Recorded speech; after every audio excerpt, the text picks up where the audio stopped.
నేను ఇక్కడ brown top millets తీసుకున్నానండి. 4 గ్లాసెస్ ఆఫ్ మిల్లెట్స్కి 1 గ్లాస్ ఆఫ్ ఊరద్ దాల్ వేసుకోవాలి.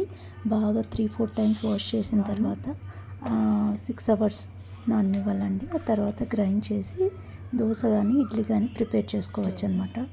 చాలా హెల్దీ వెయిట్ లాస్ రెసిపీ అండి ఇది. నేను ఇక్కడ బ్రౌన్ టాప్ మిల్లెట్స్ తీసుకున్నానండి. 4 గ్లాసెస్ ఆఫ్ మిల్లెట్స్కి 1 గ్లాస్ ఆఫ్ ఊరద్ దాల్ వేసుకోవాలి. బాగా 3-4 టైమ్స్ వాష్ చేసిన తర్వాత 6 అవర్స్ నాననివ్వాలండి. ఆ తర్వాత గ్రైండ్ చేసి దోశ కానీ ఇడ్లీ కానీ ప్రిపేర్ చేసుకోవచ్చు అనమాట. చాలా హెల్దీ వెయిట్ లాస్ రెసిపీ అండి ఇది.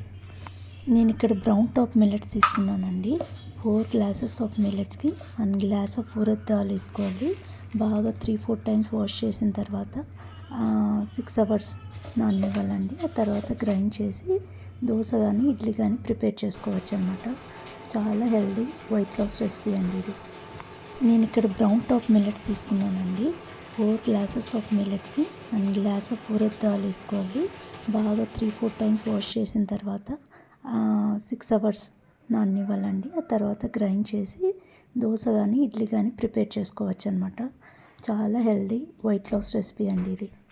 నేను ఇక్కడ బ్రౌన్ టాప్ మిల్లెట్స్ తీసుకున్నానండి. 4 గ్లాసెస్ ఆఫ్ మిల్లెట్స్కి